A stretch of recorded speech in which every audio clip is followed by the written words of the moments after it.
ಲೋಕಸಭಾ ಚುನಾವಣೆಗೆ Congress survey ready ಆಗಿದೆ ಅನ್ನೋ ಒಂದು ಮಾಹಿತಿ ಲಭ್ಯವಾಗ್ತಾ ಇದೆ. ಕಾಂಗ್ರೆಸ್ ಗೆದ್ದಿರುವಂತಹ ಹಾಲಿ 10 ಕ್ಷೇತ್ರಗಳಲ್ಲಿ ಸರ್ವೆ ಮಾಡಲಾಗಿದೆ. ಹಾಲಿ ಕ್ಷೇತ್ರಗಳ ಸರ್ವೆ ವರದಿ ನೋಡಿ ಕೈ ನಾಯಕರು ಕಂಗಾಲಾಗಿದ್ದಾರೆ. ಯಾಕಂತ ಹೇಳಿದ್ರೆ ಅವರು ಅಂದುಕೊಂಡ ಹಾಗೆ ಯಾವುದು ಪ್ಲಾನ್ಗಳು ವರ್ಕೌಟ್ ಆಗ್ತಾ ಇಲ್ಲ ಅಂತ ಅನ್ಸುತ್ತೆ. ಹಾಗಾದ್ರೆ ಸರ್ವೆ ವರದಿಯಲ್ಲಿ ಸಿಕ್ಕಂತ ಮಾಹಿತಿ ಏನು ಅನ್ನುವ ಕ್ಯೂರಿಯಾಸಿಟಿ ಸಹಜವಾಗೇ ಇರುತ್ತೆ. ಮತ್ತು ರಾಜ್ಯ ನಾಯಕರು ಕಂಗಾಲಾಗೋಕೆ ಕಾರಣವಾದ್ರೂ ಏನು ಅನ್ನೋದನ್ನ ನೋಡೋಣ. ಹಾಲಿ ಕ್ಷೇತ್ರಗಳಲ್ಲಿ ಗೆಲ್ಲೋರು ಯಾರು ಸೋಲೋರು ಯಾರು ಅಂತ ನೋಡಿದಾಗ ನಿಜಕ್ಕೂ ಅಲ್ಲಿ ಆಶ್ಚರ್ಯಕರ ಸಂಗತಿಗಳು ಬೆಳಕಿಗೆ ಬರ್ತಾ ಇದ್ದಾವೆ. ಆ ವಿಚಾರವನ್ನ ಗಮನದಲ್ಲಿಟ್ಕೊಂಡು ಕಾಂಗ್ರೆಸ್ಗೆ ಸಹಜವಾಗಿ ಒಂದು ರೀತಿಯಾದಂತಹ ಶಾಕ್ ಆಗಿದೆ ಈ ಸರ್ವೆ ಮೂಲಕ. ಲೋಕಸಭಾ ಚುನಾವಣೆಗೆ ಕಾಂಗ್ರೆಸ್ ಸರ್ವೆ ಒಂದಿಷ್ಟು ತಲೆ ಕೆಡಿಸ್ದಂಗೆ ಕಾಣ್ತಾ ಇದೆ. ಯಾಕಂತ ಹೇಳಿದ್ರೆ ಅವರ ನಿರೀಕ್ಷೆಯಂತೆ ಅಲ್ಲಿ ಇಲ್ಲ. ಅಲ್ಲಿ ಸರ್ವೆಗಳನ್ನ ಮಾಡಿದಾಗ ಯಾವ ಅಭ್ಯರ್ಥಿನ ನಾವು ಕಣಕ್ಕಿಳಿಸಬೇಕು ಅಂತ ನೋಡಿದಾಗ ಅಲ್ಲಿ ಗ್ರೌಂಡ್ ರಿಯಾಲಿಟಿ ಮೋಸ್ಟ್ಲಿ ಅವರಿಗೆ ಅಲ್ಲಿ ಕಂಗಾಲಾಗುವಂತೆ ಮಾಡಿದೆ.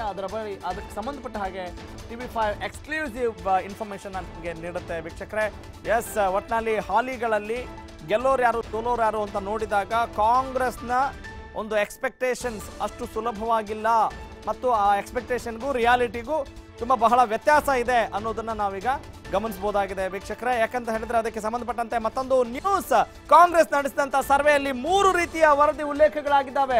ಕಲಬುರಗಿ ಆಗಿರ್ಬೋದು, ಬೆಂಗಳೂರು ಗ್ರಾಮಾಂತರ ಮತ್ತು ಚಾಮರಾಜನಗರ ಲೋಕಸಭಾ ಕ್ಷೇತ್ರ, ಇನ್ನು ಚಿಕ್ಕಬಳ್ಳಾಪುರ, ತುಮಕೂರಿನಲ್ಲಿ ಕಾಂಗ್ರೆಸ್ಗೆ ಗೆಲ್ಲೋ ಚಾನ್ಸ್ ಇದೆಯಂತೆ. ರಾಯಚೂರು, ಬಳ್ಳಾರಿ, ಚಿಕ್ಕೋಡಿಯಲ್ಲಿ 50-50 ಚಾನ್ಸ್ ಇದೆಯಂತೆ. ಆದರೆ ಕೋಲಾರ ಮತ್ತು ಚಿತ್ರದುರ್ಗದಲ್ಲಿ ಕಾಂಗ್ರೆಸ್ ವಿರೋಧಿ ಅಲೆ ಇದೆಯಂತೆ. ಕೋಲಾರ, ಚಿತ್ರದುರ್ಗದಲ್ಲಿ ಕಾಂಗ್ರೆಸ್ಗೆ ಸೋಲೋ ಭೀತಿ ಇದೆ. ಯಾಕಂತ ಹೇಳಿದ್ರೆ ಕಾಂಗ್ರೆಸ್ ಮತ್ತು ಚಿತ್ರದುರ್ಗದಲ್ಲಿ ಈಗಾಗಲೇ ಕಾಂಗ್ರೆಸ್ ಹಾಲಿ ಸಂಸದರಾಗಿದ್ದಾರೆ. ಹೀಗಾಗಿ ಅವರು ಮತ್ತೆ ಅದನ್ನ ನಿರೀಕ್ಷೆ ಮಾಡ್ತಾ ಇದ್ರೆ ಯಾಕೋ ಹಾಗಿಲ್ವಲ್ಲ, ನಾವು ಅಂದ್ಕೊಂಡಂಗೆ ಇಲ್ವಲ್ಲ, ಇನ್ನೇನು ಮಾಡಬೇಕು ಅನ್ನೋದು ಅವರಿಗೆ ತಲೆ ಕೆಡಿಸಿದೆ. ಈ 2 ಕ್ಷೇತ್ರಗಳಲ್ಲಿ ಅಭ್ಯರ್ಥಿ ಬದಲಾವಣೆಗೆ ಕೈ ಚಿಂತನೆ ನಡೆಸ್ತಾ ಇದೆ. KH ಮುನಿಯಪ್ಪ ಅವರನ್ನ ಚಿತ್ರದುರ್ಗದಿಂದ ಕಣಕ್ಕಿಳಿಸಲಿಕ್ಕೆ ಚಿಂತನೆ ನಡೀತಾ ಇದೆ. ಹಾಲಿ ಅವರು ಕೋಲಾರದ ಸಂಸದರಾಗಿದ್ದಾರೆ. ಸರ್ವೆ ವರದಿಯನ್ನು ಆಧರಿಸಿ ಕೋಲಾರದಿಂದ ಗೆಲ್ಲೋ ಅಭ್ಯರ್ಥಿಗಾಗಿ ಕೈ ಹುಡುಕಾಟ ಕೂಡ ನಡೆಸ್ತಾ ಇದೆ. ಕಾಂಗ್ರೆಸ್ ನಾಯಕರು ಆ ಹುಡುಕಾಟದಲ್ಲಿದ್ದಾರೆ ಮತ್ತು ಮೈತ್ರಿ ಸರ್ಕಾರ ಮೈತ್ರಿ ಬೆಂಬಲಿತ ಅಭ್ಯರ್ಥಿಯನ್ನು ಹುಡುಕಬೇಕಾಗಿದೆ. ಹೀಗಾಗಿ ಸಾಕಷ್ಟು ಚಾಲೆಂಜಸ್ಗಳು ಕೂಡ ಎದುರಾಗಿವೆ ಅನ್ನೋದನ್ನ ಅಲಗಳೆಯುವಂತಿಲ್ಲ.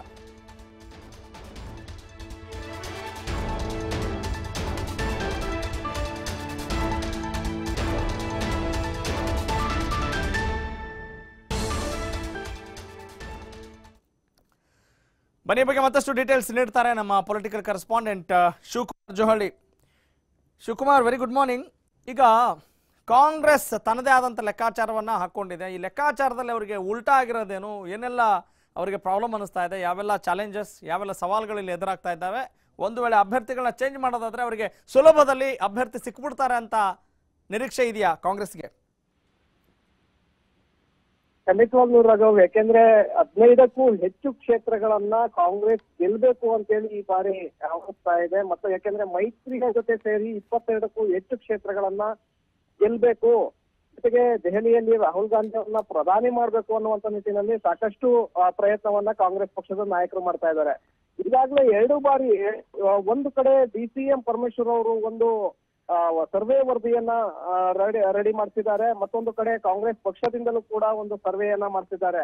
ಆ ಸರ್ವೆಯ ಅಂಶಗಳ ಪ್ರಕಾರ ಈಗ 2 ಕ್ಷೇತ್ರಗಳಲ್ಲಿ ಕಾಂಗ್ರೆಸ್ ಸೋಲನ್ನ ಅನುಭವಿಸುತ್ತೆ ಅನ್ನುವಂತ ಒಂದು ಅಂಶಗಳನ್ನ ಉಲ್ಲೇಖ ಮಾಡಲಾಗಿದೆ. ಜೊತೆಗೆ 3 ಕ್ಷೇತ್ರಗಳಲ್ಲಿ 50-50 ಚಾನ್ಸಸ್, ಅಂದ್ರೆ ಸ್ವಲ್ಪ ಪ್ರಯತ್ನವನ್ನ ಕೈ ಬಿಟ್ಟಿದ್ದೆ ಆದರೆ 3 ಕ್ಷೇತ್ರಗಳು ಕೂಡ ಕಳ್ಕೊಳ್ಬೇಕಾಗತ್ತೆ.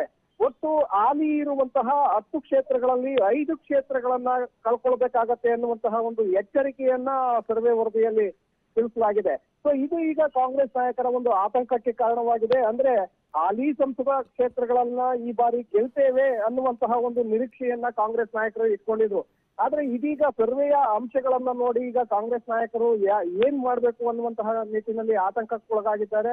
ಇದರಿಂದ ಅದರಲ್ಲೂ ಪ್ರಮುಖವಾಗಿ ಕೋಲಾರ ಮತ್ತೆ ಚಿತ್ರದುರ್ಗದಲ್ಲಿ 2 ಅಭ್ಯರ್ಥಿಗಳು, ಒಂದು ಕಡೆ ಕಾಂಗ್ರೆಸ್ನ ಪ್ರಭಾವಿ ನಾಯಕರಿದ್ದಾರೆ ಕೋಲಾರದಲ್ಲಿ KH ಮುನಿಯಪ್ಪ ಅವರು, ಅವರೇ ಈ ಬಾರಿ ಸೋಲ್ತಾರೆ ಅನ್ನುವಂತಹ ಒಂದು ಅಂಶ ವರದಿಯಲ್ಲಿ ಈಗ ಉಲ್ಲೇಖವಾಗಿದೆ. ಹೀಗಾಗಿ KH ಮುನಿಯಪ್ಪ ಅವರನ್ನ ಚಿತ್ರದುರ್ಗದಲ್ಲಿ ನಿಲ್ಲಿಸುವಂತ ಒಂದು ಪ್ರಯತ್ನಕ್ಕೆ ಈಗ ಕಾಂಗ್ರೆಸ್ ನಾಯಕರು ಕೂಡ ಕೈ ಹಾಕಿದ್ದಾರೆ. ಯಾಕೆಂದ್ರೆ ಚಿತ್ರದುರ್ಗದಲ್ಲಿ ಎಡಗೈ ಸಮುದಾಯದ ಮತಗಳು ಹೆಚ್ಚಿನ ಪ್ರಮಾಣದಲ್ಲಿದೆ ಅನ್ನುವಂತಹ ಒಂದು ಹಿನ್ನೆಲೆಯಲ್ಲಿ ಅವರನ್ನ ಚಿತ್ರದುರ್ಗದಿಂದ ಕಣಕ್ಕಿಳಿಸೋದಕ್ಕೆ ಮುಂದಾಗಿದ್ದಾರೆ. ಮತ್ತೊಂದು ಕಡೆ ಕೋಲಾರದಲ್ಲಿ ಬಲಗೈ ಸಮುದಾಯದ ಮತಗಳು ಸುಮಾರು 6 ಲಕ್ಷಕ್ಕೂ ಹೆಚ್ಚು ಬಲಗೈ ಸಮುದಾಯದ ಮತಗಳಿವೆ. ಜೊತೆಗೆ 1.5 ಲಕ್ಷ ಎಡಗೈ ಸಮುದಾಯದ ಮತಗಳಿವೆ.